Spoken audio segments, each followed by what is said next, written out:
بسم اللہ الرحمن الرحیم۔ السلام علیکم ناظرین، آپ دیکھ رہے ہیں پروگرام کڑوی بات اور میں ہوں ذوالفقار پیر۔ ناظرین، سردار غلام عباس ضلع چکوال کے وہ واحد سیاستدان ہیں جو ہمیشہ خبروں میں ان رہتے ہیں۔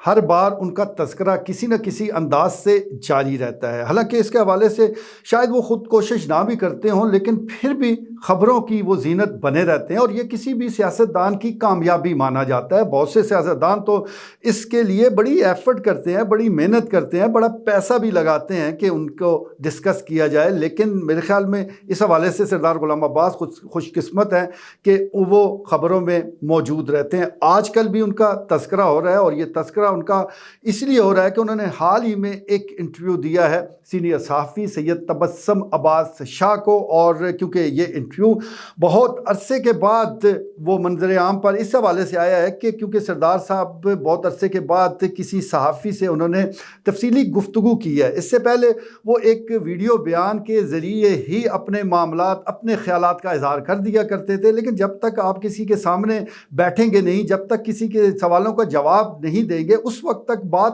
مکمل نہیں ہوتی۔ تو یہ کافی عرصے کے بعد انٹریکشن ہوا ہے میڈیا سے سردار غلام عباس کا، اور اسی وجہ سے اب کئی سوالوں کے جواب ملے بھی ہیں اور کئی معاملات اب بھی تشنہ رہ گئے ہیں، لیکن چلیں اگلے کسی اور نشست میں ضرور وہ ان پر بھی بات کریں گے۔ سب سے زیادہ انہوں نے کھل کر بات لطیفال گروپ کے حوالے سے کی، بالخصوص انہوں نے نجف حمید صاحب کا ذکر کیا اور بتایا کہ کیا وجہ ہے کہ اس فیملی کے ساتھ ان کے اختلافات کا جو آغاز ہے وہ کہاں سے ہوا، اور انہوں نے اس واقعے کا بھی ذکر کیا کہ جب نجف حمید صاحب ایک پٹواری تھے ایک علاقے میں، اور ان کے خلاف ایک شکایت آئی لیٹر کی صورت میں، پھر ان کی تحقیقات ہوئی اور نجف حمید صاحب اس میں گلٹی پائے گئے، تو ضلعی ناظم کی حیثیت سے سردار غلام عباس نے ان کے خلاف ایکشن کے لیے لکھا بھی۔ بس یہ ابتدا تھی، پھر بڑھتے بڑھتے وہ معاملات بھی ڈسکس ہوئے کہ جس کی وجہ سے تا حیات نہلی کی تلوار سردار غلام عباس صاحب پر چل گئی۔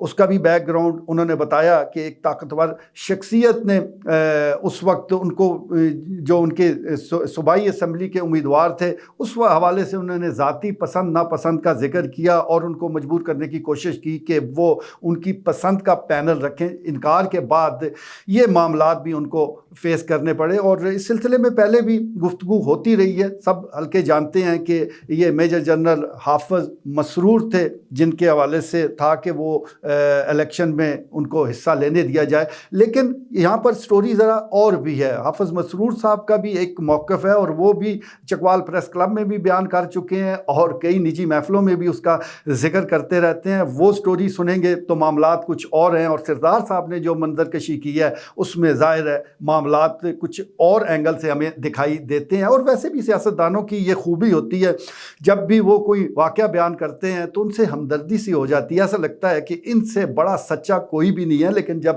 دوسری طرف سنتے ہیں تو وہ ہمیں سچے نظر آتے ہیں۔ تو یہ اچھے سیاستدان کی پہچان بھی ہے کہ وہ اپنے موقف کو اس انداز سے بیان کرے کہ عوام اس کو سچی سمجھے، اور سچی سمجھتے ہوئے ان کو ووٹ بھی دیتے رہتے ہیں۔ بہرحال ذکر ہو رہا ہے اس انٹرویو کا، تو اس حوالے سے بھی وہ بولے اور انہوں نے کھل کر اظہار خیال کیا۔ ساتھ ساتھ انہوں نے اپنے دبے دبے الفاظ میں جو گلے شکوے ہیں سردار آفتاب اکبر کے حوالے سے اور راجہ یاسر ہمایوں سرفراز کے حوالے سے وہ بھی بیان کیے۔ گو اس حوالے سے وہ کافی محتاط رہے، محتاط گفتگو کی، لیکن وہ کہتے ہیں نا کہ کچھ بھی نہ کہا اور کہہ بھی گئے۔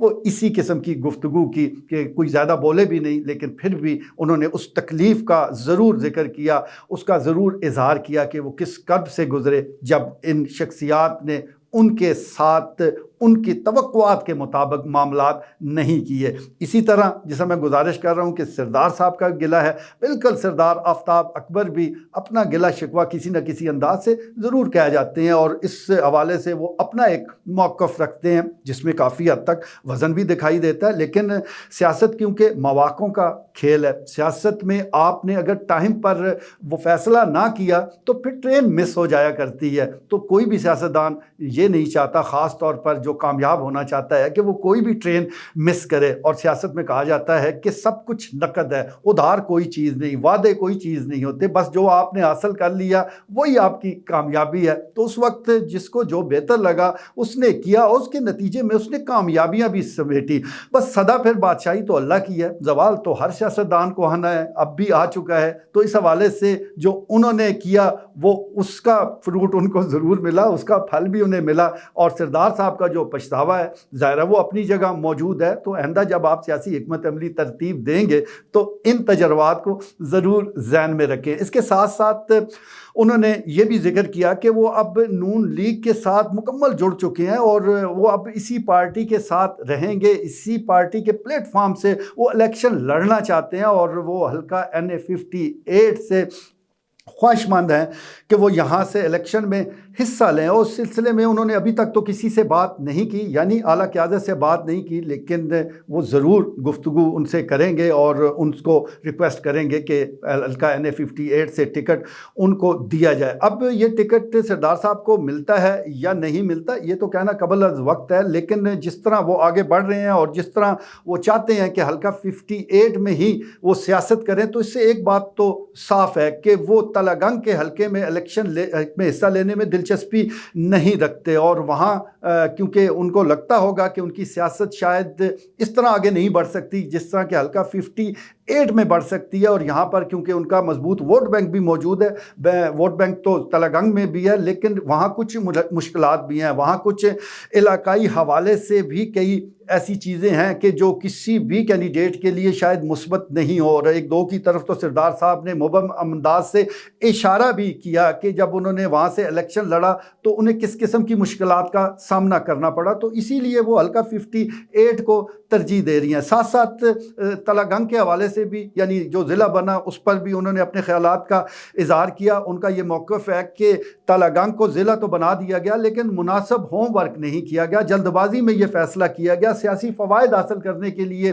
کیونکہ یہ فیصلہ کیا گیا اس لیے یہ زیادہ چلا بھی نہیں ہے. اگر تلہ گنگ کو صحیح ضلع بنانا ہے اور اس کو کامیاب بنانا ہے تو اس کے لیے مناسب ہوم ورک کی ضرورت ہے. بہرحال یہ جو ان کا انٹرویو ہے بڑا تفصیلی ہے اور اس کے جو اثرات ہیں وہ بھی دور رس ہوں گے. اب کیونکہ سردار صاحب الیکشن میں حصہ لینے جا رہے ہیں تو انہیں زیادہ سے زیادہ ووٹوں کی ضرورت ہوگی, لیکن انہوں نے اس موقع پر یہ انٹرویو کیوں دیا ہے اور اس سے وہ کیا فائدہ حاصل کرنا چاہتے ہیں یہ تو انہی کو پتا ہوگا. لیکن اس کا ایک نقصان بہرحال ضرور وہ ہمارے سامنے آ رہا ہے. جس طرح وہ بولے ہیں تو ایسا لگ رہا ہے کہ جو اگلا الیکشن ہے اس میں یہ تفریق آگے بھی بڑھے گی. کچھ حلقے کہہ رہے تھے کہ شاید پھر سے معاملات طے ہو جائیں, شاید پھر سے بہت سے لوگ اکٹھے ہو جائیں. تو یہ انٹرویو بتا رہا ہے کہ ہنوز دلی دور است, ابھی شاید وہ موقع نہیں آیا یا سردار صاحب وہ موقع لانا ہی نہیں چاہتے. تو ایک تفریق ہمیں نظر آئی, لیکن پھر بھی یہ انٹرویو